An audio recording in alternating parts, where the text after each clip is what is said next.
Hello everyone, welcome to let's improve 9-10। আমি অঙ্কিতা ঘোষ, তোমাদের life science educator. আজকে তোমাদের সাথে আমার ফার্স্ট ক্লাস। তো ফার্স্ট ক্লাসে আমি একটা খুব কমপ্লিকেটেড টপিক নিয়ে চলে এসেছি, তোমরা দেখতেই পাচ্ছ, অভিব্যক্তি ও অভিযোজন, এভলিউশন অ্যান্ড অ্যাডাপ্টেশন। ওকে, তো সবাই মনে করছে যে অভিব্যক্তি মানে একটা ভারী শব্দ, একটা ভারী কনসেপ্ট।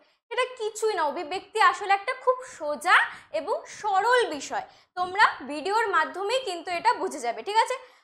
আজকে আমরা অভিব্যক্তি যে ফার্স্ট ক্লাসটা শুরু করব, সেখানে অভিব্যক্তির ধারণা এবং কনসেপ্ট নিয়ে কিছু টপিক আমরা ক্লিয়ার করব, এবং পরের নেক্সট ক্লাসগুলোতে আমরা কিন্তু অভিব্যক্তির যে থিওরিগুলো আছে সেগুলোও কিন্তু কমপ্লিট করব, ঠিক আছে? তার আগে তোমরা এখনো অবধি যারা চ্যানেলটিকে সাবস্ক্রাইব করোনি, সাবস্ক্রাইব করে বেল আইকনে ক্লিক করে দাও এবং ক্লাসটিকে শেয়ার করে দাও এবং অনেক অনেক লাইক করে দাও, ঠিক আছে? তো চলো আজকে ক্লাস শুরু করা যাক। তার আগে এটা হচ্ছে লেটস ইমপ্রুভের ক্লাস 10-এর হচ্ছে টেলিগ্রাম চ্যানেল। আজকে ক্লাস শেষ হয়ে যাওয়ার পর ক্লাসের যে পিডিএফগুলো তোমাদের দরকার হবে এবং প্রতিটা ক্লাসের পরে যে পিডিএফগুলো তোমরা কিন্তু এই চ্যানেলেই পেয়ে যাবে। কোন চ্যানেল? লেটস ইমপ্রুভ ক্লাস 10, ঠিক আছে? তো চলো আজকে টপিকে যাই। ফার্স্ট আমাদের টপিক কি রয়েছে? অভিব্যক্তির ধারণা, কনসেপ্ট অফ এভলিউশন। এভলিউশন ব্যাপারটা কি, ঠিক আছে? তোমাদের আগে আমি কিছু কথা বলে দিই। আমি শুরুতেই কি বলেছিলাম যে এভলিউশন মানে সবাই ভাবে যে এভলিউশন, অভিব্যক্তি উচ্চারণ করতেই কতটা কষ্ট হচ্ছে, এর পেছনে কি জানি কি কনসেপ্ট রয়ে যাবে, ঠিক আছে? তো এভলিউশন কি? কিছুই না, একটা স্লো প্রসেস, একদম মন্থর একটা ঘটনা, আস্তে আস্তে আস্তে আস্তে বিলিয়ন্স অফ ব্রিলিয়ন্স ইয়ার্স এর মধ্য দিয়ে কিন্তু অভিব্যক্তি ঘটে। তার মধ্যে কোনো একটা ছোট্ট সরল কোনো জীবের মধ্য দিয়ে কিন্তু একটা বড় একটা কমপ্লেক্স স্ট্রাকচারে কিন্তু অভিব্যক্তি ঘটে। যেমন ধরো সরল জীব আমাদের কে ছিল? প্রোটোজোয়া ছিল, অ্যামিবা। তো এই অ্যামিবাটা কি করে ধীরে ধীরে প্রোটোজোয়া থেকে একদম ম্যামেলিয়া মানে হিউম্যানস হয়েছে, আমাদের কমপ্লেক্স স্ট্রাকচার তৈরি হয়েছে, সেটা তো একদিনে হয়নি নিশ্চয়ই, সেটা বিলিয়ন্স অফ বিলিয়ন্স ইয়ার্সের মধ্য দিয়ে হয়েছে। তো এই ব্যাপারটাই সরল জীব থেকে জটিল জীবে যে উৎপন্ন হওয়ার ব্যাপারটা, এটাকেই বলা হয় এভলিউশন বা অভিব্যক্তি, ঠিক আছে? তো অভিব্যক্তি কি? আমরা দেখতেই পাচ্ছি অভিব্যক্তি হচ্ছে একটা ল্যাটিন শব্দ, ল্যাটিন ওয়ার্ড।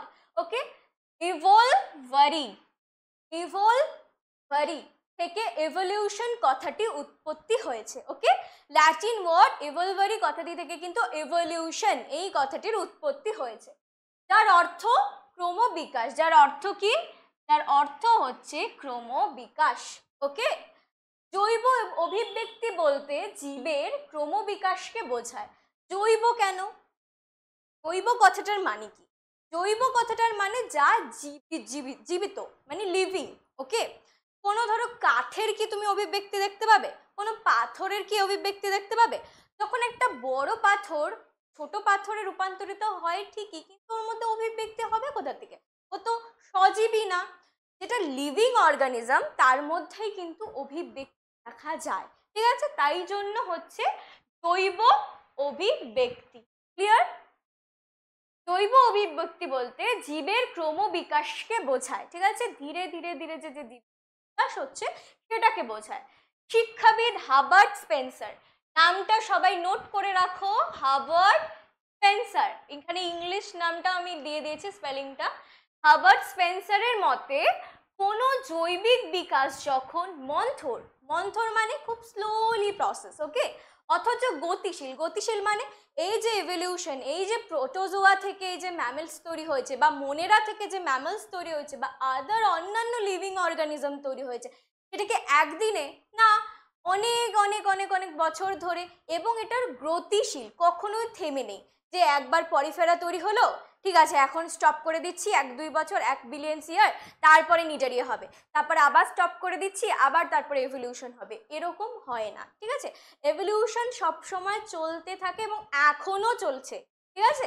এভলিউশন কিন্তু সবসময় গতিশীল, ঠিক আছে? এবং পর্যায়ক্রমিকভাবে ঘটে, এবং সরল সরল প্রজাতি, নোট করে রাখবে, সরল প্রজাতি থেকে জটিল প্রজাতি, যেমন অ্যামিবা।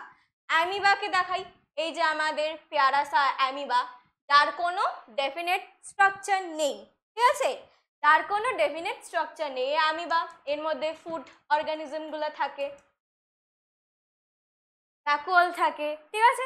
তো কি অ্যামিবা, অ্যামিবা একটা সরল জীব, ওর কোনো ডেফিনিট স্ট্রাকচার নেই, ওর কোনো অর্গান নেই, শুধু একটা সেল।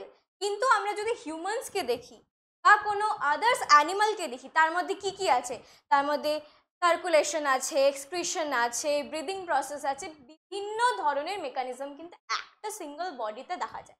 তো এটা কি আমাদের বডি, ম্যামলসের বডি বা বার্ডসের বডি, এটা কি কমপ্লেক্স কার তুলনায়, অ্যামিবার তুলনায়। তো এই অ্যামিবা থেকেই কিন্তু পরবর্তীতে যে হিউম্যানস আর বার্ডস অ্যানিমালস এগুলো যে কমপ্লেক্স স্ট্রাকচারগুলো এসেছে, সেটাকেই বলা হয়, এই পরিবর্তনটাকেই বলা হয় অভিব্যক্তি বা এভলিউশন। ঠিক আছে, ক্লিয়ার? পৃথিবীতে জীব বৈচিত্র্যের কারণই হলো অভিব্যক্তি। জীব বৈচিত্র্যটা মানে কি, এই যে গোটা পৃথিবীতে দেখবে তোমরা কত বিলিয়ন্স অ্যানিমালস দেখতে পাবে, ঠিক আছে, নিজারিয়াতে তুমি দেখতে পাবে, আর্থ্রোপোডা পর্বে দেখতে পাবে, ম্যামেলসে ক্লাসে অনেকগুলো দেখতে পারবে। তো এত জীব বৈচিত্র্য কেন হয়েছে, কারণ এই ইভলিউশনই হয়েছে। যদি ভাবো যে এভলিউশন না হতো, ঠিক আছে, পৃথিবী যখন সৃষ্টি হয়েছিল তারপর থেকে আজ অবধি কোনো রকম এভলিউশন হয়নি, তাহলে কি হতো, তাহলে যে একটা জীবই সৃষ্টি হয়েছিল, হয় সারা পৃথিবীতে ওরই রাজত্ব থাকতো, অন্য কোনো জীব কিন্তু উৎপন্ন হতেই পারতো না। তাহলে এভলিউশন কতটা গুরুত্বপূর্ণ আমাদের জীববৈচিত্র্যের জন্য সেটা তো বুঝতেই পারছো, ঠিক আছে। এবার আমরা ডেফিনেশনে চলে যাই। এতক্ষণ যেটা ছিল সেটা ছিল আমাদের ওভারঅল ধারণা। এবার পরীক্ষায় তোমাকে যদি জিজ্ঞেস করে এভলিউশন কাকে বলে বা এভলিউশনের সংজ্ঞা দাও, তাহলে তোমাকে একটা পারফেক্ট একটা সংজ্ঞা, পারফেক্ট একটা ডেফিনেশন দিতে হবে। তখন আমরা কি লিখতে পারি, যে মন্থর, আমি বারবার বলে দিচ্ছি কি কি টার্ম ইম্পর্টেন্ট তোমাকে কিন্তু লিখতেই হবে পরীক্ষায়। এই টার্মগুলো যদি না লেখো তাহলে কিন্তু number half half half half করে কমতেই থাকবে, ঠিক আছে। মন্থর, এটা কিন্তু লিখতেই হবে, মন্থর এবং গতিশীল এবং ধারাবাহিক প্রক্রিয়া, মানে স্লো, যেটা কন্টিনিউয়াস একটা প্রসেস, এটা চলতেই থাকবে। সরলতম আদিম পূর্বপুরুষ থেকে ক্রমান্বয়ে জটিল জীবের উদ্ভব হয়, তাকে অভিব্যক্তি বা জৈব অভিব্যক্তি বা জীব বিবর্তন বলে। ক্লিয়ার? বোঝা গেল? সবগুলো আমি বলেই দিয়েছি, আশা করি ডেফিনেশন ক্লিয়ার। চলো স্লাইডে যাই। নেক্সট স্লাইড হচ্ছে সৌরজগতের উৎপত্তি। সৌরজগতের উৎপত্তি, ওকে। দেখো, সবার ফার্স্ট কি আমাদের একটা জীবকে উৎপন্ন করতে গেলে তো একটা জায়গা লাগবে, তো সৌরজগৎ লাগবে। সৌরজগৎ যদি আমাদের উৎপন্ন না হতো তাহলে জীবগুলো কোথায় যেত, কোথায়, মহাকাশে ভেসে বেড়াতো তো নিশ্চয়ই না। তাই জন্য কি এভলিউশন, কি পৃথিবীরও কিন্তু এভলিউশন হয়েছে, ঠিক আছে। সবার ফার্স্ট এভলিউশনের ধাপ হচ্ছে সৌরজগতের উৎপত্তি, ঠিক আছে।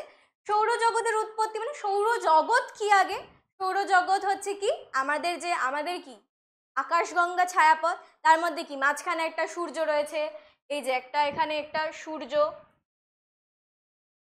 সূর্যকে ঘিরে বিভিন্ন নক্ষত্রগুলা কিন্তু ঘুরে যাচ্ছে, এখানে বুধ শুক্র, এখানে পৃথিবী, মঙ্গল, ইউরেনাস, নেপচুন, এভাবে এভাবে অনেক গ্রহগুলো কিন্তু ঘুরে যাচ্ছে, ঠিক আছে। তো এই টোটাল যে বিষয়টাকে বলা হচ্ছে সৌরজগৎ, ঠিক আছে।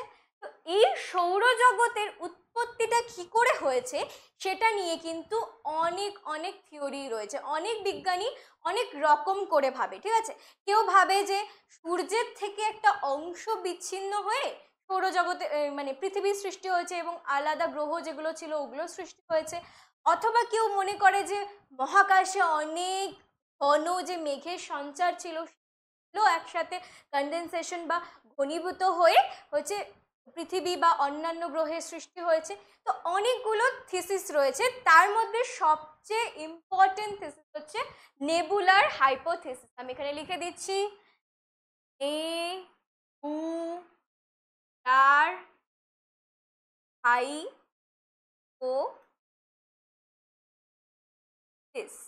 নেবুলার হাইপোথিসিস, ওকে।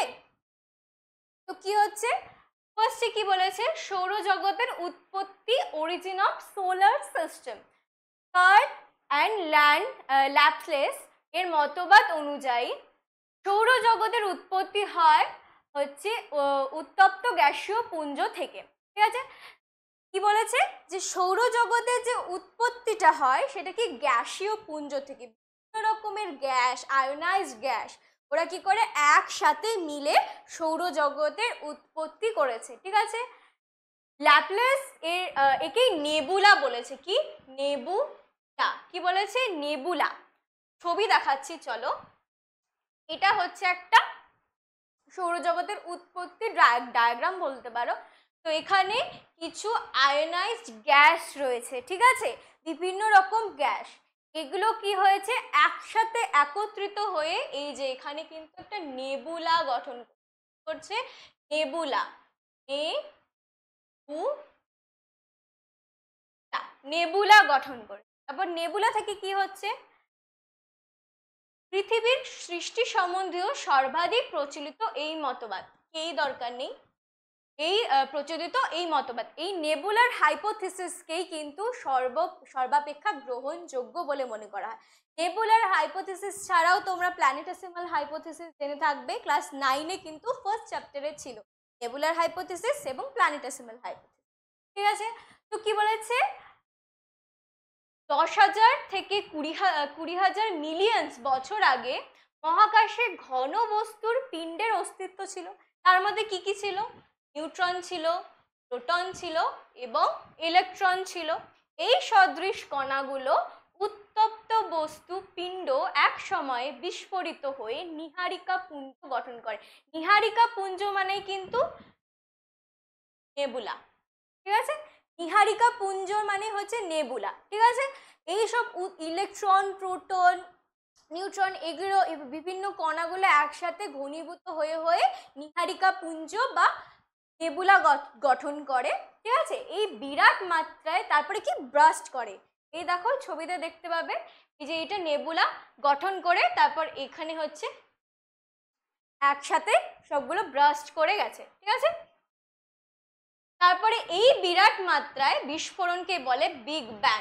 বিগ ব্যাং থিওরি, এটা তোমাদের ফিজিক্সে পড়ে থাকবে কখনো, বিগ ব্যাং থিওরি। এটা এখন এখানে দরকার নেই, বাস থিওরিটাকে বলা হয় বিগ ব্যাং থিওরি।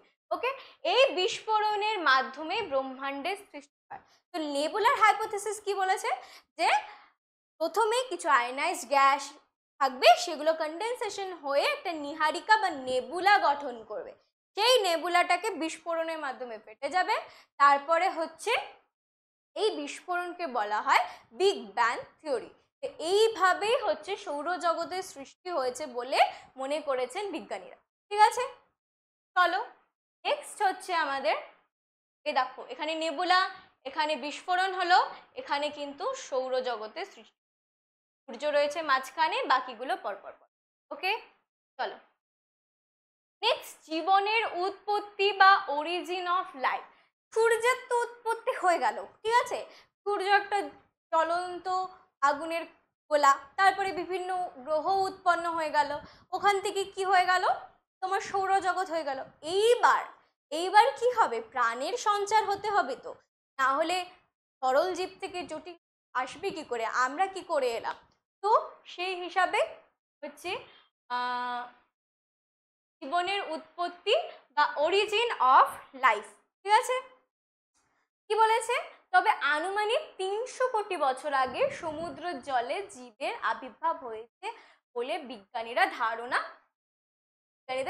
ওকে, তো আমরা ক্লাস 9-এই পড়েছিলাম যে হট ডায়লগ স্যুপ বা তপ্ত লঘু স্যুপ, তপ্ত লঘু স্যুপ।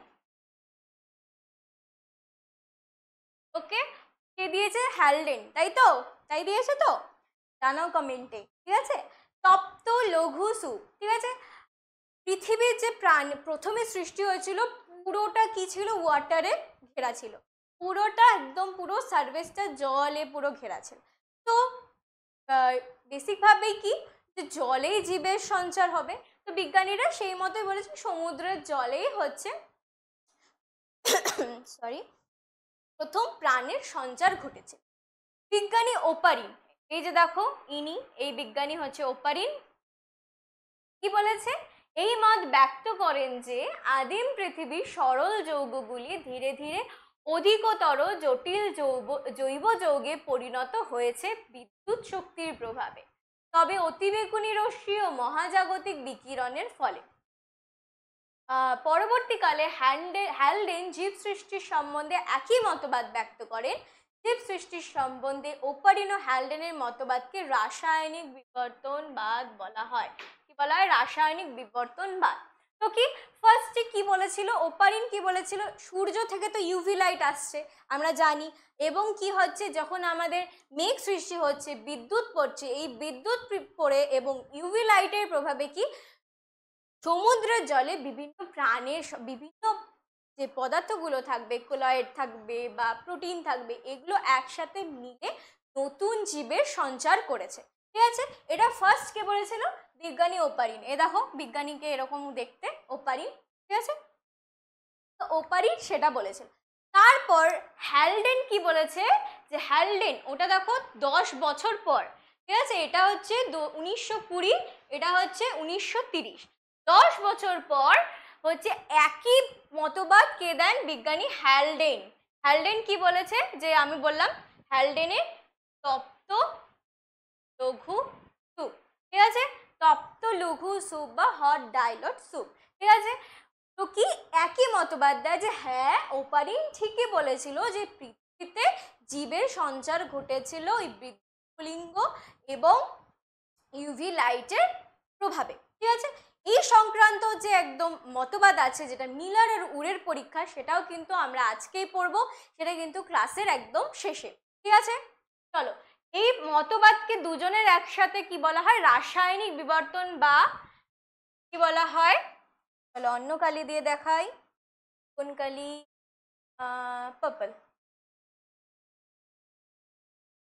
ওকে, তো কি বলা হয়? রাসায়নিক বিবর্তনবাদ বা কেমিক্যাল অরিজিন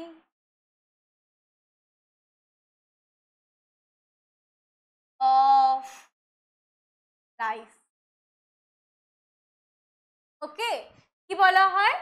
যে রাসায়নিক বিবর্তনবাদ বা কেমিক্যাল অরিজিন অফ লাইফ কে বলেছে? দুজনকেই, হ্যালডেন বা ওপারিন কিন্তু আলাদা আলাদা না, হ্যালডেন এবং ওপারিন দুজনের কনসেপ্টকে একসাথে কিন্তু রাসায়নিক বিবর্তনবাদ বা কেমিক্যাল অরিজিন অফ লাইফ বলা হয়। ঠিক আছে, তোমাদের কিন্তু পরীক্ষায় প্রশ্ন আসতেই পারে যে কেমিক্যাল অরিজিন অফ লাইফ বা রাসায়নিক বিবর্তনবাদ কি।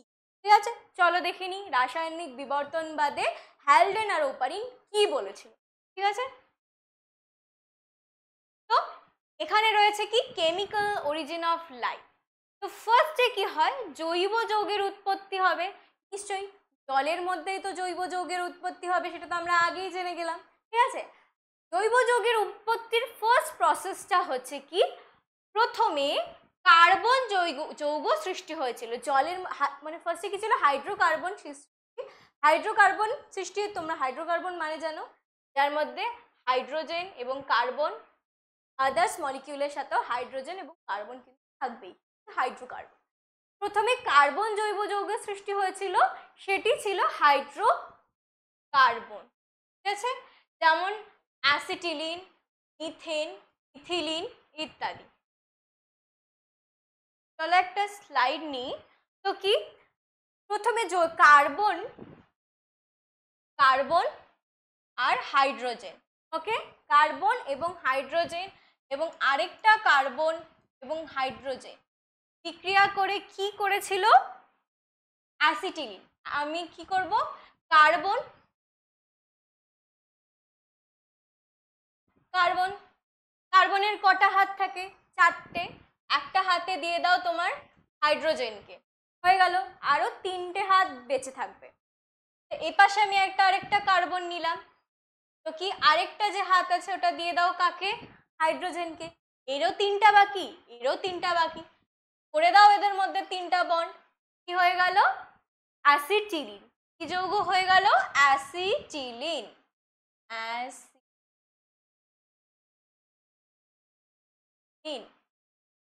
হয়ে গেল অ্যাসিটিলিন। সেরকম করেই একটা কার্বন দুটো হাইড্রোজেন, তার সাথে আরেকটা কার্বন দুটো হাইড্রোজেন মিলে আবার এদের মধ্যে বন্ড হবে, ঠিক আছে, হাইড্রোকার্বনের সৃষ্টি হবে। তখন কি হয়ে যাবে, একটা কার্বন এখানে দু হাতে দুটো হাইড্রোজেন ধরে রয়েছে, ওকে, দু হাতে দুটো হাইড্রোজেন ধরে রয়েছে। আরেকটা কার্বন এও কি করছে, দু হাতে দুটো হাইড্রোজেন ধরে রয়েছে, ওকে। তাহলে কি দুজনের দুটো হাত ফাঁকা রয়েছে, এবার দুটো বন্ড করে দাও এদের মধ্যে, তাহলে কি হয়ে গেল, ইথিলিন। কি হয়ে গেল, এই হাইড্রোকার্বনটার নাম কি হয়ে গেল, ইথিলিন। ইথিলিন হয়ে গেল।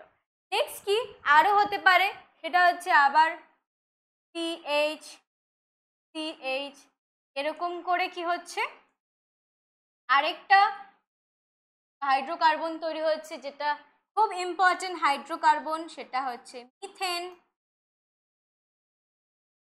কি তৈরি হচ্ছে, মিথেন, ওকে। চলো, এই সব অ্যাসিটিলিন, ইথিলিন, মিথেন, এইসব হাইড্রোকার্বনগুলো কিন্তু তৈরি হচ্ছে কোথায়, প্রথম জৈব যৌগ উৎপত্তির ধাপে, ঠিক আছে। নেক্সট পয়েন্ট কি রয়েছে, কার্বনের অগ্নি ও হাইড্রক্সি জৈব যৌগ।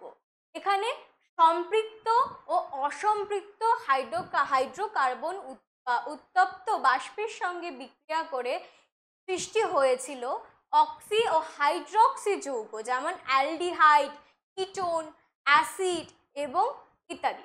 তো সম্পৃক্ত আর অসম্পৃক্ত কি ব্যাপারটা দেখো, এখানে কি আছে, তিনটে বন্ড আছে অ্যাসিটিলিনের মধ্যে, কিন্তু আমি ওকে বন্ডটাকে কিন্তু ভাঙতে পারি, ঠিক আছে। এই বন্ডটাকে ভেঙে আমি এখানে একটা অ্যানাদার হাইড্রোজেন অ্যাড করতে পারি, আরো হাইড্রোজেন অ্যাড করতে পারি, ঠিক আছে। আরো হাইড্রোজেন ছাড়াও অন্যান্য যেসব যৌগগুলো সেগুলোকে অ্যাড করতে পারি। ইথিলিনকেও আমি কিন্তু ভাঙতে পারি, এখানেও কিন্তু একটা হাইড্রোজেন আমি অ্যাড করতে, তো এগুলো হয়ে যাবে কি, অসম্পৃক্ত হাইড্রোকার্বন। কিন্তু CH4 এর যদি স্ট্রাকচার আমি আঁকি, দেখো কার্বন তার চারটা হাতে চারটা হাইড্রোজেনকে ধরে রয়েছে, তাহলে এখানে আমি আর কোন অ্যাডিশনাল জিনিসকে ঢোকাবো, তো এটা হয়ে যাবে সম্পৃক্ত হাইড্রোকার্বন। এই সম্পৃক্ত বা অসম্পৃক্ত হাইড্রোকার্বনের মধ্যে কি কি ঢুকে যায়, কি কি ঢুকে যায়, অ্যালডিহাইড, কিটোন, অ্যাসিড। অ্যালডিহাইড মানে CHO, এটা কি অ্যালডিহাইড, ঠিক আছে, CO, ওকে। কিটোন, তারপরে কি আছে COOH, অ্যাসিড। এই সবগুলো কি হয়, এই সম্পৃক্ত এবং অসম্পৃক্ত হাইড্রোকার্বনের মধ্যে ঢুকে যায় এই গ্রুপগুলো, ঠিক আছে। তারপর কি হয়, এখান থেকে হাইড্রক্সি জৈব যৌগগুলি কার্বন, হাইড্রোজেন এবং অক্সিজেন অণুর সঙ্গে যুক্ত হয়ে বিভিন্ন শর্করা, এটা গ্লুকোজ, ওকে,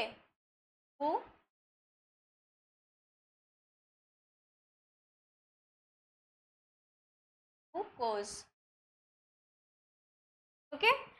হাইড্রক্সি যৌগগুলি কার্বন এবং হাইড্রোজেন, এই সব যে হাইড্রক্সিগুলো গঠন হলো, মানে অ্যাসিড অ্যালডিহাইড যোগ হওয়ার পরে ওগুলো কি হলো, oxygen, hydrogen, carbon, hydrogen, oxygen, এগুলোর সাথে বিক্রিয়া করে কি করছে, বিভিন্ন শর্করা, আমরা শর্করা জানি কার্বোহাইড্রেট, এগুলো হচ্ছে গ্লুকোজ, ফ্রুক্টোজ,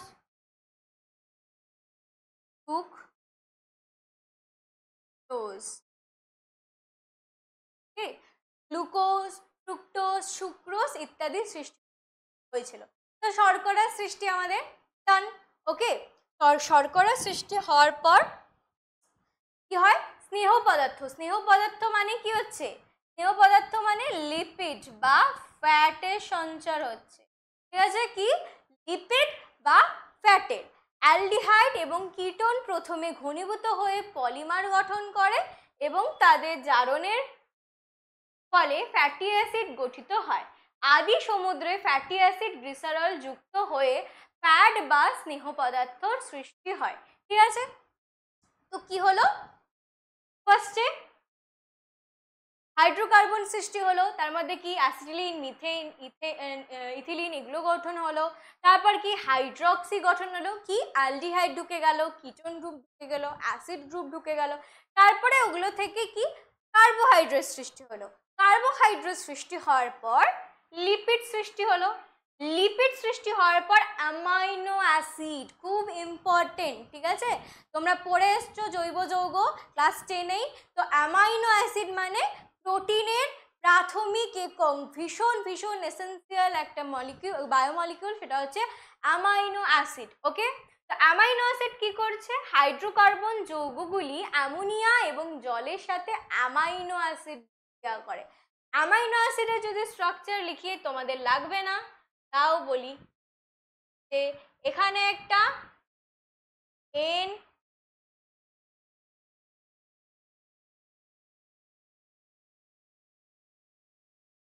এখানে একটা NH2 গ্রুপ থাকে, NH2 অ্যামিন গ্রুপ থাকে।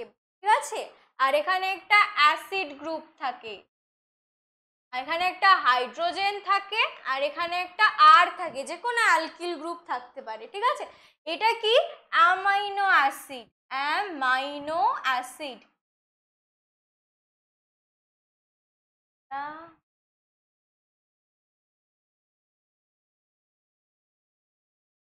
অ্যামাইনো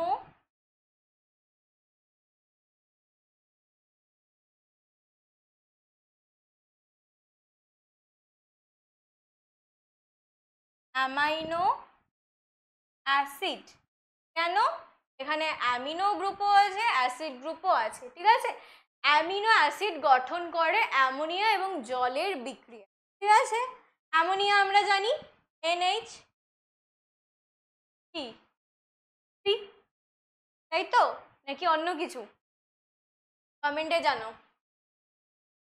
অ্যামোনিয়ার সংকেত কি? ঠিক আছে, ভুল বলে থাকি তাহলে বলো ম্যাম, অ্যামোনিয়ার সংকেত হচ্ছে এটা। ঠিক আছে, চলো, তারপরে কি হলো, জৈব যৌগের গঠন হয়ে গেল, অ্যামাইনো অ্যাসিড হয়ে গেল, ফ্যাটি অ্যাসিড হয়ে গেল, ফ্ল্যাট হয়ে গেল, কার্বোহাইড্রেট হয়ে গেল, হাইড্রোজেন মলিকিউল হয়ে গেল, সব হয়ে গেল। এইবার যে জৈব যৌগগুলো সৃষ্টি হয়েছে, এগুলো কি জৈব যৌগের একটা মিশ্রণ তৈরি হবে, এটাকে এগ্রিগেট হতে হবে, একসাথে হতে হবে। তার জন্য কি হচ্ছে, বিভিন্ন প্রকার জৈব যৌগ, যেমন কি কি রয়েছে, acetylene, methane, ethylene, aldehyde, ketone. ঠিক আছে, এগুলো কি অ্যাসিটিলিন, মিথেন, ইথিলিন এগুলো হচ্ছে সব হাইড্রোকার্বন। অ্যালডিহাইড, কিটোন এগুলো হচ্ছে সুগার, অ্যাসিড এটা কি হাইড্রক্সি। তারপর কি গ্লুকোজ, এটা আবার গ্লুকোজ হয়ে গেছে, গ্লুকোজ, ফ্রুক্টোজ, শ্বেতসার এগুলো সব কার্বোহাইড্রেট। ফ্যাটি অ্যাসিড এবং অ্যামাইনো অ্যাসিড সমুদ্রের জলে মিশে গরম তরল স্যুপ বা hot dilute soup, very very important, very very important, hot dilute soup. ঠিক আছে, হট ডাইলট স্যুপ তৈরি হয়েছিল। কিভাবে হট ডাইলট স্যুপ তৈরি হয়েছিল তার প্রসেসটা বোঝা গেল। এইবার যে জৈব যৌগগুলো মিশ্রণ হয়ে গেল, এত কিছু উৎপন্ন হয়েছিল সমুদ্রের জলে, তো এগুলো কি হয়ে গেছিল, একে অপরের সাথে মিশ্রণ হয়ে গেছে। ঠিক আছে, এইবার মিশ্রণ হয়ে গেছে, এইবার কি হবে, জটিল যৌগের উৎপত্তি হবে। এতক্ষণ কি ছিল, একদম সরল ছিল, অ্যামাইনো অ্যাসিড প্রোটিনের সরল উপাদান, গ্লুকোজ কার্বোহাইড্রেটের সরলতম উপাদান, ফ্যাট আছে। ঠিক আছে, এবার কি বলেছে, গরম তরল স্যুপ মানে হট ডাইলট স্যুপে বিভিন্ন জৈব যৌগগুলি কাছাকাছি আসার ফলে বিভিন্ন জটিল জৈব যৌগ গঠন হয়। কি কি, এই যে গরম তরল স্যুপ বা হট ডাইলট স্যুপের মধ্যে কে বলেছিল বলো, কমেন্টে জানাও, হট ডাইলট স্যুপ কে বলেছিল, আমি ক্লাসের শুরুতেও বলেছি কিন্তু। ঠিক আছে, তো এই সব পদার্থগুলো একসাথে আসার পরে জটিল যৌগ তৈরি হয়। কি কি জটিল যৌগ তৈরি হয়, এক নম্বর হচ্ছে পলিস্যাকারাইড, পলিস্যাকারাইড। ঠিক আছে, পলিস্যাকারাইড মানে কার্বোহাইড্রেটসের যে কমপ্লেক্স স্ট্রাকচারটা, পলিস্যাকারাইড। ঠিক আছে। স্নেহ পদার্থ মানে কি? স্নেহ পদার্থ মানে হচ্ছে ফ্যাট, ঠিক আছে। তারপর প্রোটিন, তারপর নিউক্লিওসাইড, ঠিক আছে। তারপরে কি তৈরি হচ্ছে? নিউক্লিওটাইড, অ্যামাইনো অ্যাসিড ইত্যাদি গঠিত হয়। গ্লুকোজ, ফ্রুক্টোজ, সুক্রোজ এগুলো থেকে কি হচ্ছে? পলিস্যাকারাইড। যে ফ্যাট মলিকিউলগুলো তৈরি হচ্ছিল তার থেকে কি স্নেহ পদার্থ বা ফ্যাটি অ্যাসিড তৈরি হচ্ছে। অ্যামাইনো অ্যাসিড যেগুলো তৈরি হয়েছিল তার থেকে কি তৈরি হচ্ছে? প্রোটিন। নিউক্লিওটাইড হচ্ছে মানে নিউক্লিক অ্যাসিডের সঞ্চার ঘটছে। নিউক্লিওসাইড এবং নিউক্লিওটাইড। এবার বলো নিউক্লিওসাইড এবং নিউক্লিওটাইডের মধ্যে পার্থক্য কি? তোমরা ডিএনএ মলিকিউল পড়েছো, তোমাদের তো জানা উচিত নিউক্লিওসাইড এবং নিউক্লিওটাইডের মধ্যে পার্থক্য কি। ঠিক আছে। ডিএনএ কি কি তৈরি হয়? কি দিয়ে? নাইট্রোজেনাস বেস, পেন্টোজ সুগার, আর কি তৈরি হয়? নাইট্রোজেনাস বেস, পেন্টোজ সুগার, আর কি? ফসফেট। ঠিক আছে। কি কি না? পেন্টোজ সুগার, নাইট্রোজেনাস বেস এবং ফসফেট। তো কি হয় যখন আমি শুধু নাইট্রোজেনাস বেস এবং সুগারকে বলবো তখন তাকে বলা হবে নিউক্লিওসাইড। কি? যখন শুধু আমি বেস আর হচ্ছে পেন্টোজ সুগারকে কনসিডার করব তখন হয়ে যাবে নিউক্লিওসাইড। কিন্তু যখন nitrogenous base, pentose sugar, phosphate এই তিনটাকে একসাথে নিয়ে নেব তখন এগুলোকে বলা হবে নিউক্লিওটাইড। ঠিক আছে। তাহলে নিউক্লিওসাইড এবং নিউক্লিওটাইডের মধ্যে পার্থক্য বোঝা গেল। বেশিরভাগ লোকই কিন্তু নিউক্লিওসাইড এবং নিউক্লিওটাইডের পার্থক্য কিন্তু ভুল করে। ঠিক আছে। তো নিউক্লিক অ্যাসিডের কিন্তু সঞ্চার হলো। এই যে এইবার হচ্ছে মেইন ক্যারেক্টার আমাদের নিউক্লিক অ্যাসিড। Nucleic acid. চলো, মুক্ত নিউক্লিওটাইডগুলি যুক্ত হয়ে পলিনিউক্লিওটাইড সৃষ্টি হয়েছিল যা থেকে নিউক্লিক অ্যাসিড হয়। ঠিক আছে। এই যে নাইট্রোজেনাস বেস, ধরো এখানে একটা নাইট্রোজেনাস বেস আর একটা পেজ নিয়ে নিই। এখানে কি আছে? নাইট্রোজেন, সুগার, আর কি আছে? ফসফেট। এটা একটা নিউক্লিওটাইড। ঠিক আছে। আবার এখানে নাইট্রোজেনাস বেস, সুগার,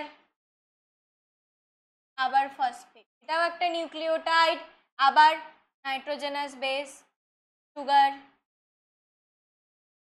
ফসফেট, এটাও একটা নিউক্লিওটাইড। তো এইগুলো পরস্পর জুড়ে জুড়ে জুড়ে জুড়ে জুড়ে জুড়ে করে একটা নিউক্লিক অ্যাসিড তৈরি করে। যে তোমরা দেখে থাকবে ডিএনএতে কি, ডিএনএতেও সেম প্রসেস, নিউক্লিওটাইডগুলো কি একসাথে জুড়ে জুড়ে জুড়ে জুড়ে নিউক্লিক অ্যাসিড বা ডিএনএ তৈরি করে। সেম প্রসেসও কিন্তু এখানে তৈরি হয়েছিল। ঠিক আছে।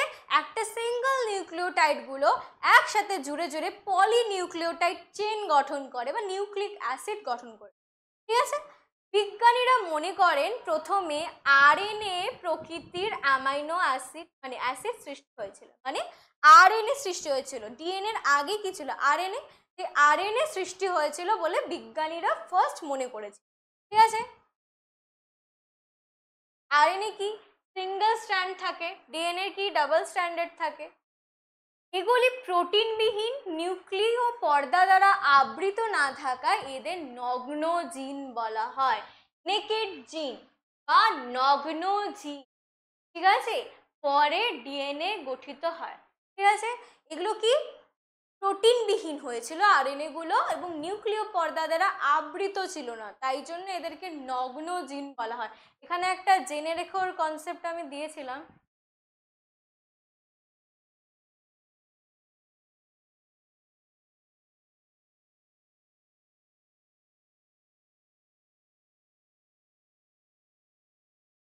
যাই হোক, নগ্ন জিন কি বলেছিল? মুক্ত নিউক্লিওটাইড, এটাকে একটু করে দিই। যাই হোক, নগ্ন জিন কি বলেছিল? মুক্ত নিউক্লিওটাইডগুলি, মুক্ত নিউক্লিওটাইড যেগুলো জলের মধ্যে ছিল সেগুলো কি পলিমারাইজেশনের মাধ্যমে, মানে পলিমারাইজেশন মানে পলিমার গঠন, মানে অনেকগুলো নিউক্লিওটাইড একসাথে জুড়ে গিয়ে এই ঘটনাটাকে পলিমারাইজেশন বলা হয়। তো এই পলিমারাইজেশনের মাধ্যমে সুপ্রজননক্ষম পলিনিউক্লিওটাইড বা নিউক্লিক অ্যাসিড সৃষ্টি হয়। সুপ্রজননক্ষম কি? হ্যাঁ, পেন চলে গেল। তো কি? সুপ্রজননক্ষম পলিনিউক্লিওটাইড বা নিউক্লিক অ্যাসিডের সৃষ্টি হয়। যেহেতু আরএনএ এর নির্দেশ প্রোটিন গঠিত হয়, অনুমান করা হয় যে আগে আরএনএ গঠিত, প্রোটিনবিহীন আরএনএ কে নগ্ন জিন বলে। ঠিক আছে, এইটুকু লিখলেই হবে। পরীক্ষায় খুব প্রশ্ন আছে, হোয়াট ইজ নেকেড জিন অর নগ্ন জিন কি? কি বলবে 1 নম্বরের জন্য যে প্রোটিনবিহীন আরএনএ কে নগ্ন জিন বা নেকেড জিন বলা হয়। ঠিক আছে, ক্লিয়ার? এবার কি আরেকটা এখানে জেনে রাখো বলেছে যে আরএনএ ওয়ার্ল্ড হাইপোথিসিস।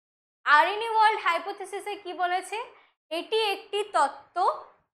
এই তত্ত্ব অনুসারে আদিম পৃথিবীতে জেনেটিক বস্তু এবং উৎসেচক হিসাবে আরএনএ প্রাধান্য ছিল। আরএনএ একদম শুরুতে কি হয়েছিল? একদম শুরুতে আরএনএরই উৎপত্তি হয়েছিল। তাই পুরো জীবজগতের মধ্যে আরএনএ আরএনএ আরএনএ ছিল, তাই জন্য একে আরএনএ ওয়ার্ল্ড বা আরএনএ ওয়ার্ল্ড হাইপোথিসিস বলা হয়। ক্লিয়ার? চলো আবার চলে যাই। নগ্নজিন হয়ে গেল। ঠিক আছে, এবার প্রোটোবায়ন বা প্রোটোসেলের উৎপত্তি, বা আরেকভাবে বলতে পারি এটা হচ্ছে আদি কোষ। আদি কোষের উৎপত্তি। আদি কোষের উৎপত্তি আমরা আদি কোষও বলতে পারি। ক্লিয়ার? তো কি বলেছে যে প্রোটিনগুলি গরম তরল স্যুপ বা হট ডাইলুট স্যুপ আলাদা হয়ে একসঙ্গে জড়ো হয়ে কোলট জাতীয় পদার্থ গঠন করেছিল। ঠিক আছে, তো কি এই যে প্রোটিনগুলা, অ্যামাইনো অ্যাসিডগুলো একসাথে জুড়ে জুড়ে কি প্রোটিন গঠন করেছিল। তো এই প্রোটিনগুলো একসাথে কি অ্যাগ্রিগেটেড হয়ে তপ্ত লঘু স্যুপের মধ্যে একটা কোলয়েড স্ট্রাকচারও গঠন করে। ঠিক আছে, কোলয়েড স্ট্রাকচার গঠন করেছিল। তো একে বলা হয় কোয়া সার্ভেট। ভেরি ভেরি ইম্পর্টেন্ট হচ্ছে কোয়া সার্ভেট। ঠিক আছে, কোয়া সার্ভেট বলা হয়। কোয়া সার্ভেট হলো লিপিড, প্রোটিন এবং কার্বোহাইড্রেট দ্বারা গঠিত এমন এক সত্তা যাতে কোষ পর্দার দ্বিস্তরী আবরণ থাকে। চলো দেখাই। এই যে এটা কি নিয়ে যাওয়া যাবে না? যাচ্ছে। এই যে এই স্ট্রাকচারটা হচ্ছে তোমার কোয়া সার্ভেট। ঠিক আছে, যদি দরকার নেই তো কি বললাম যে কোয়া সার্ভেট কি? প্রোটিন, বেশিরভাগ কি থাকে? প্রোটিন থাকে। দেখো 50% প্রোটিন, 25% লিপিড এবং 25% কার্বোহাইড্রেট দিয়ে গঠিত হচ্ছে কোয়া সার্ভেট। এবং তার যে এখানে দেখো দ্বিস্তরী আবরণ মানে দুটো পর্দা আছে। ঠিক আছে, ডাবল মেমব্রেন পর্দা। ঠিক আছে, এটা কি কোয়া সার্ভেট। ক্লিয়ার? তো কোয়া সার্ভেট মতবাদের প্রবক্তা ছিলেন ওপারিন। কে ছিলেন? ওপারিন। ওপারিন বলেছিলেন কোয়া সার্ভেট একটা কোলয়েড যেটা তপ্ত লঘু স্যুপ থেকে আলাদা হয়ে গিয়ে হচ্ছে মানে প্রোটিনগুলো অ্যাগ্রিগেটেড হয়ে এইসব স্ট্রাকচার গঠন করে। কি কি থাকে? লিপিড, প্রোটিন এবং কার্বোহাইড্রেট। ক্লিয়ার? চলো এবার দেখি। তার মতে কোয়া সার্ভেট থেকে আদি কোষ বা প্রোটোসেল, প্রোটোসেল ইংলিশে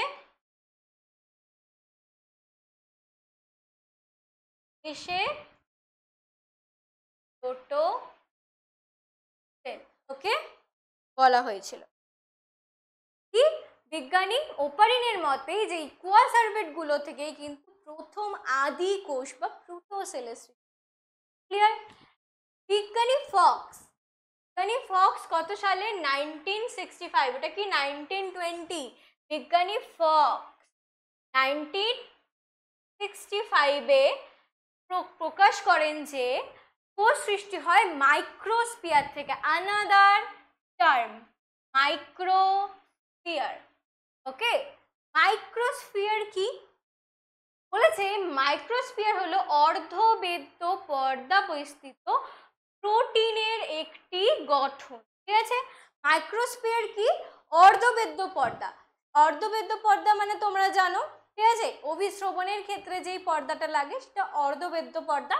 তো এই অর্ধবেদ্য পর্দা দ্বারা হচ্ছে পরিবেষ্টিত একটা প্রোটিনের গঠন। পুরোটাই ওর মধ্যে প্রোটিন রয়েছে। ঠিক আছে, তো দেখা যায় এটা হচ্ছে একটা মাইক্রোস্ফিয়ার, এই যে এটা, ঠিক আছে, এটা হচ্ছে একটা মাইক্রোস্ফিয়ার। তো পুরোটা কি মাইক্রোস্ফিয়ার? পুরো স্ট্রাকচারটাই প্রোটিন দিয়ে গঠিত। ঠিক আছে, আর কি এখানে দ্বিস্তরী আবরণ ছিল কোয়াসার্ভেটের, আর এখানে কিন্তু অর্ধবেদ্য পর্দা, একটাই সিঙ্গেল থাকে, সিঙ্গেল অর্ধবেদ্য পর্দা দ্বারা কিন্তু গঠিত, আর পুরোটাই কিন্তু একটা প্রোটিনের গঠিত। ঠিক আছে, নেক্সট কি বলেছে? এই যে কোয়াসার্ভেট, চলো কালার চেঞ্জ করি, অনেকক্ষণ থেকে পার্পল করছি তাই তো, কালার নি গ্রিন না তো, ও এটাই তো সিলেক্ট।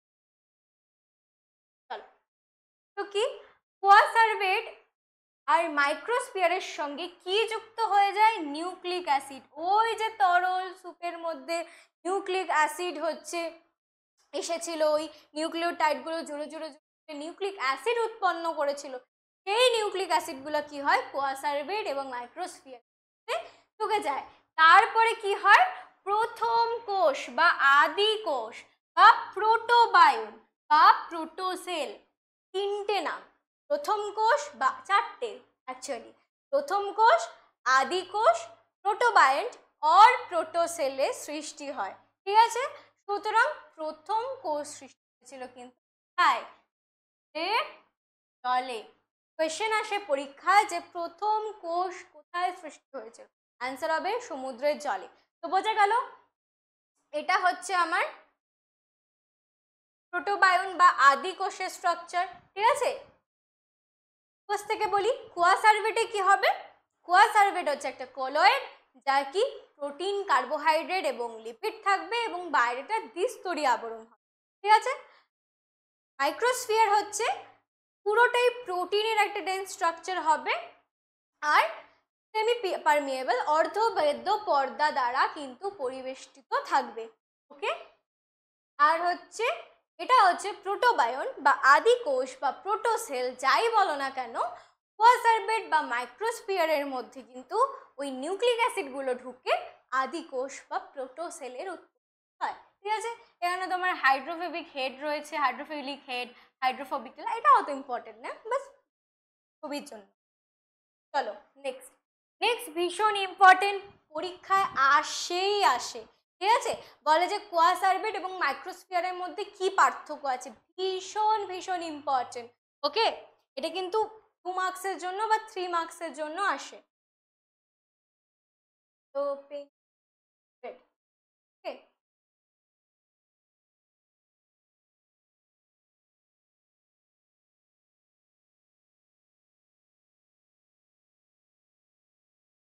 দেখো, তো হচ্ছে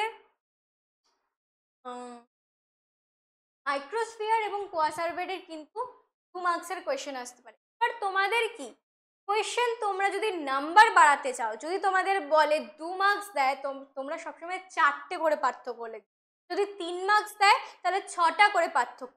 এটা হচ্ছে স্ট্র্যাটেজি। বাকি জনের থেকে তোমার খাতা কেন ভালো হবে, ম্যাম কেন তোমাকে বেশি বেশি নাম্বার দেবে, তার একটাই কারণ হচ্ছে তুমি পার্থক্য যখন লিখবে তখন 3টে ছক বানাবে। একটা হবে বিষয়ের পার্থক্য, একটা মানে বিষয়ের ছক, একটা হবে কোয়াসার্ভেট, একটা মানে মাইক্রোস্কোপ, তুমি যাদের মধ্যে পার্থক্য লিখতে চাইছো। সাপোজ তোমাকে বলে দিল যে 2 নম্বরের জন্য হচ্ছে করতে হবে, এটা বড় করি, ঠিক আছে, সাপোজ তোমাকে বলে দিল যে 2 নম্বরের জন্য লিখতে হবে কোয়াসার্ভেট আর মাইক্রোস্কোপ, কটা লিখবে? 4টে। বলে দিল 3 নম্বরের জন্য, তাহলে কটা লিখবে? 6টা। এমন এমন পার্থক্য লিখতে হবে যেগুলো অ্যাকচুয়াল পার্থক্য, ঠিক আছে? তাহলেই কিন্তু পরীক্ষার খাতায় একদম পুরো পার্থক্যে তোমরা ফুল মার্কস নাম্বার পাবে, ঠিক আছে? চলো কোয়াসারভেট ও মাইক্রোস্ফিয়ারের মধ্যে কি পার্থক্য বলে দিই। ফার্স্টে রয়েছে কি? উপাদান। ফার্স্টে কি রয়েছে? উপাদান। কোয়াসারভেটে তোমরা জানো, একটু আগেই পড়েছি, প্রোটিন, লিপিড এবং কার্বোহাইড্রেট দ্বারা গঠিত হয়। মাইক্রোস্ফিয়ার শুধুমাত্র প্রোটিন পলিমার, ঠিক আছে? শুধুমাত্র প্রোটিনগুলো জুড়ে জুড়ে জুড়ে জুড়ে একটা পলিমার স্ট্রাকচার বা পলিপেপটাইড চেইন গঠন করে, সেগুলো দিয়ে কিন্তু মাইক্রোস্ফিয়ার গঠিত। নেক্সট হচ্ছে পর্দা। কোয়াসারভেটের কি বললাম? কোষ প্রাচীরের মতো দ্বিস্তরী পর্দা দ্বারা গঠিত, ঠিক আছে? কোষ প্রাচীরের মতো কি দ্বিস্তরী পর্দা, একটা ডাবল লেয়ার পর্দা থাকে। আর মাইক্রোস্ফিয়ার হচ্ছে অর্ধবেদ্য পর্দা দ্বারা গঠিত। অর্ধবেদ্য আমি একটু আগেই বললাম, ঠিক আছে? এবার আকৃতি ও আয়তন। কোয়াসারভেট কি? তুলনায় একটু বৃহৎ আকার। ওর যে ব্যাসটা থাকে, এটা হচ্ছে ওদের ব্যাস। ব্যাস হচ্ছে 1 থেকে 500 মাইক্রোমিটার, এটা হচ্ছে মাইক্রোমিটার। তো কোয়াসারভেট হচ্ছে বৃহৎ আকার অণু যার ব্যাসটা হচ্ছে 1 থেকে 500 মাইক্রোমিটার। আর মাইক্রোস্ফিয়ার হচ্ছে তুলনায় ক্ষুদ্রাকার, একটু ছোট কণা হতে পারে, তো হচ্ছে 1 থেকে 5 মাইক্রোমিটার ব্যাসযুক্ত। প্রবক্তাকে কোয়াসারভেট ও মাইক্রোস্ফিয়ারে, এ হচ্ছে ওপারিন, আর হচ্ছে মাইক্রোস্ফিয়ারে হচ্ছে সিডনি ফক্স। গঠন যদি আমরা বলি তাহলে কি হবে? নরম হয়, তরল সদৃশ হয়। কোয়াসারভেটটা কি একদম নরম হয়, লিকুইডি স্ট্রাকচার হয়। আর কি মাইক্রোস্ফিয়ার হচ্ছে কঠিন, ডেন্স হয়, সলিড হয় অথবা সেমি সলিড। সলিড আর কি হতে পারে? সেমি সলিড, সলিড বা সেমি সলিড টাইপ হতে পারে। এই হলো কোয়াসারভেট এবং মাইক্রোস্ফিয়ারের পার্থক্য। এটা তোমরা রাইট দিয়ে ভেরি ভেরি ইম্পর্টেন্ট দিয়ে রাখো, পারলে 2-3টে স্টার দিয়ে রাখো, ওকে? এটা ভীষণ ইম্পর্টেন্ট প্রশ্ন, পরীক্ষায় আসে। চলো নেক্সট, এই যে যেটা আমরা বলেছিলাম যে এই যে ব্যাপারগুলো, পৃথিবীর সৃষ্টির আগে কোয়াসারভেট গঠন হয়েছিল, হাইড্রোকার্বন সৃষ্টি হয়েছিল, নাকি অ্যালডিহাইড কিটোন ছিল, নিউক্লিক অ্যাসিড সৃষ্টি হয়েছিল, এগুলোর সাপেক্ষে তো সব থিওরি, ঠিক আছে? এগুলোর সাপেক্ষে প্রমাণ কি কি করে সৃষ্টি হয়েছে, সেই প্রমাণটার জন্য মিলার এবং উরে, কি কি? মিলার এবং উরে হচ্ছে একটা এক্সপেরিমেন্ট করেছিল, ঠিক আছে? তাদেরকে, সেটাকে বলা হয় মিলার ও উরের পরীক্ষা। ক্লিয়ার? মিলার ও উরের পরীক্ষা। ওকে, চলো পরীক্ষাটাকে স্টার্ট করা যাক। ফার্স্টে কি বলেছে? মিলার আর উরের পরীক্ষা, এক্সপেরিমেন্ট অফ মিলার অ্যান্ড উরে। ফার্স্টে স্ট্যানলি মিলার ও হ্যারোল্ড উরে, স্ট্যানলি মিলার ও হ্যারোল্ড উরে। চলো কলয়নি পার্পলিনি।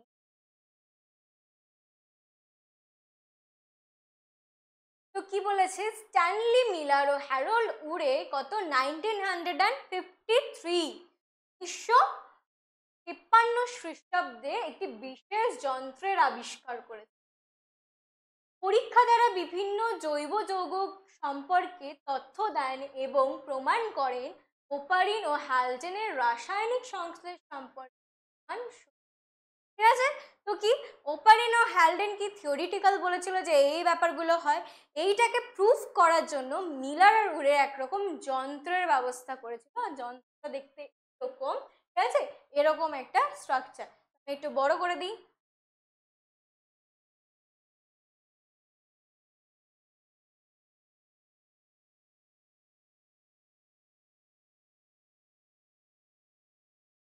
ঠিক আছে, এই হচ্ছে এটা মিলার আর উরের হচ্ছে যন্ত্র, ঠিক আছে? তো কি করেছিল যে টানা 18 দিন ধরে পরীক্ষা চলেছিল, টানা 18 দিন ধরে এই পরীক্ষাটা চলার পরে মিলার আর উরের ধারণা হয় যে না, ওপারিন এবং হ্যালডেন যেই তথ্যটা বলেছিল, যেই থিওরিটা দিয়েছিল, কেমিক্যাল অরিজিন অফ লাইফ, সেটা কিন্তু সত্যি। ঠিক আছে, চলো পড়া যাক। কি কি যন্ত্র ছিল ওর মধ্যে?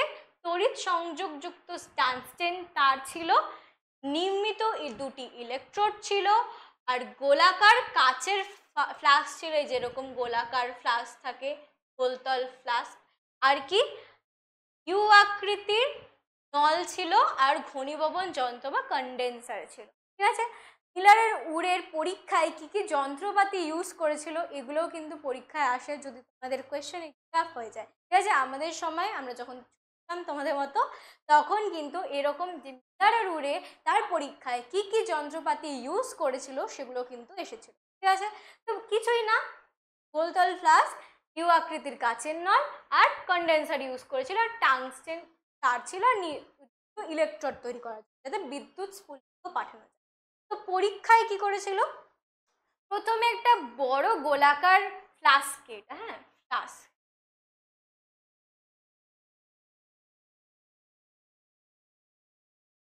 বড় গোলাকার কাচের ফ্লাস্কে মিথেন, ভীষণ important, methane CH, methane, ammonia H,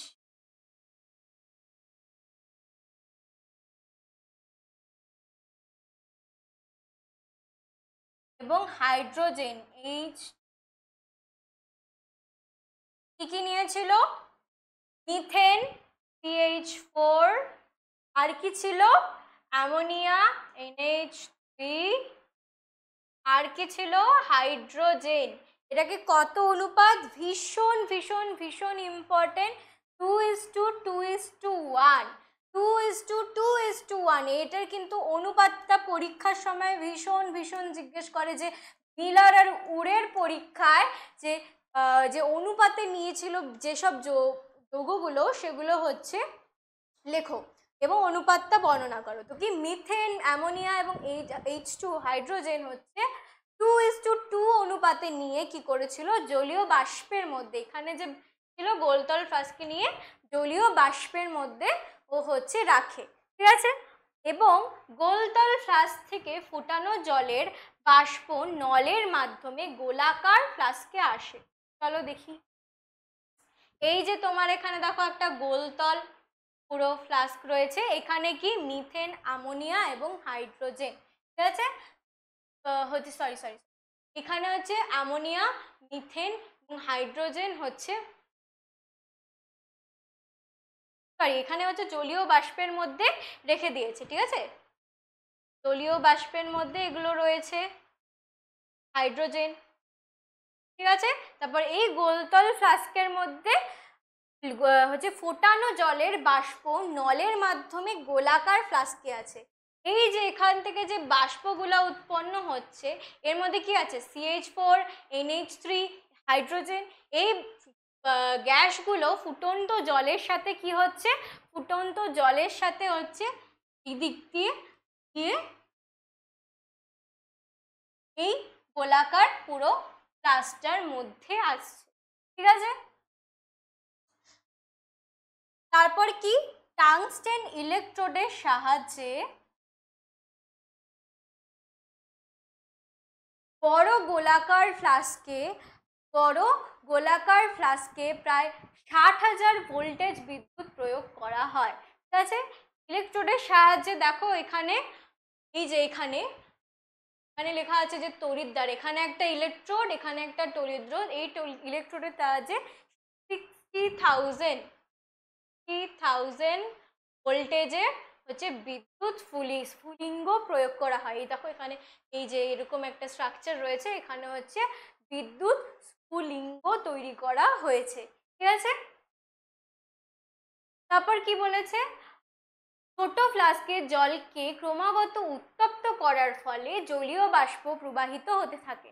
ঠিক আছে, এবার কি হলো? এটাকে ক্রমাগত যখন আমি উত্তপ্ত করছি, এখান থেকে কি জলীয় বাষ্পগুলো প্রবাহিত হবে, জলীয় বাষ্পগুলো এদিক দিয়ে যাবে। তো এখানে আছে কন্ডেন্সার। কি আছে?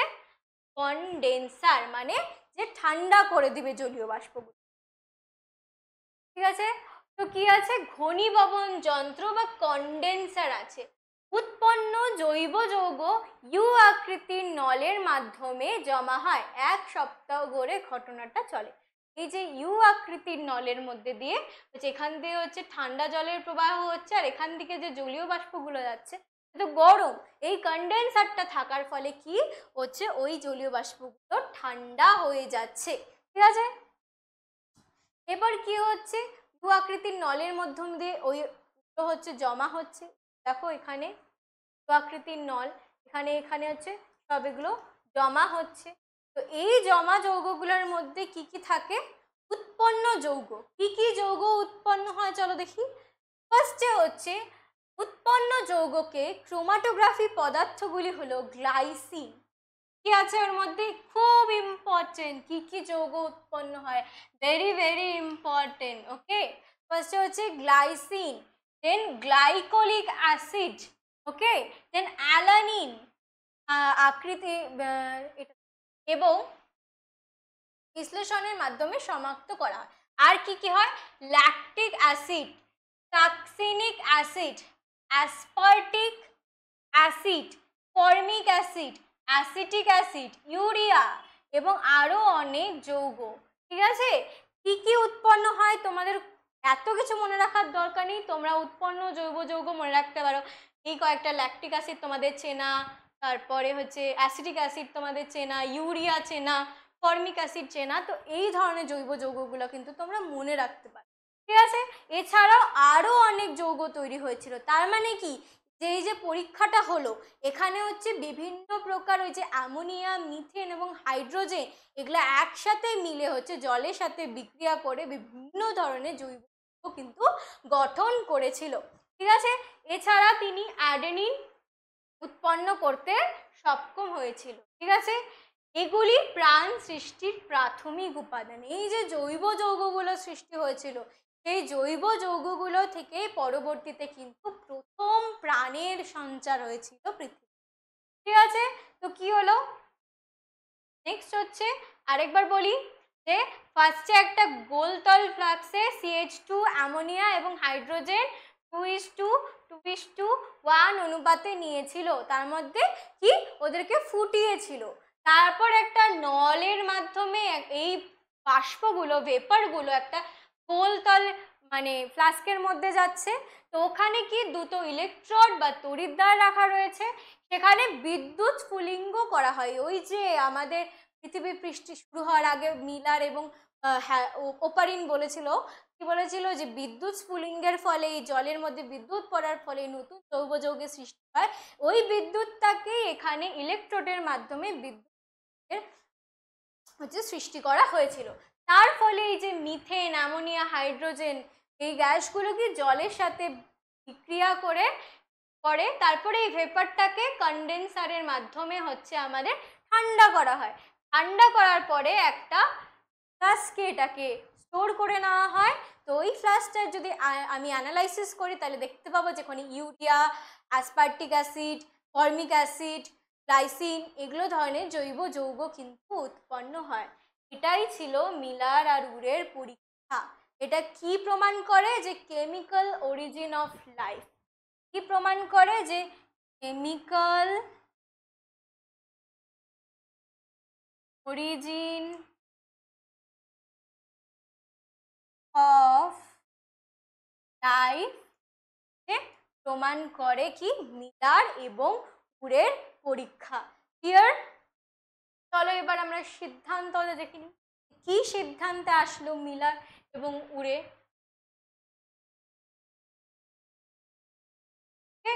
কি সিদ্ধান্তে আসলো? যে মিলার পরীক্ষালব্ধ ফলাফল বিশ্লেষণ করলে দেখা যায় সরল জৈব যৌগ, সরল কি কি ছিল? ওই যে হাইড্রোজেন, ওই যে মিথেন, ওই যে অ্যামোনিয়া, এগুলো সরল জৈব যৌগ ছিল ওগুলো, এবং সম্পৃক্ত হাইড্রোকার্বন, হাইড্রোকার্বন মানে CH4, ওকে, এই হাইড্রোকার্বনগুলো হট ডাইলুট সুপে সামান্য মাত্রায় উপস্থিত ছিল।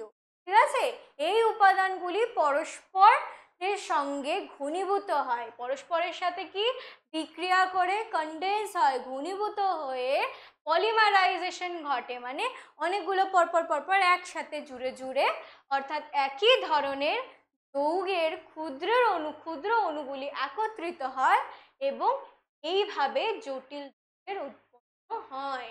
কি হয়, মিলারের পরীক্ষা থেকে কি বুঝলাম আমরা, যে হাইড্রোকার্বনগুলো যেগুলো জলের মধ্যে ছিল এবং সম্পৃক্ত হাইড্রোকার্বন এবং বিভিন্ন রকম জৈব যৌগগুলো যেগুলো ছিল সেগুলো একসাথে কনডেন্স হয়ে ঘনীভূত হয়ে এবং নিজেদের মধ্যে বিক্রিয়া করে, ঠিক আছে, প্রথম হচ্ছে জটিল জৈব যৌগের উৎপন্ন করে।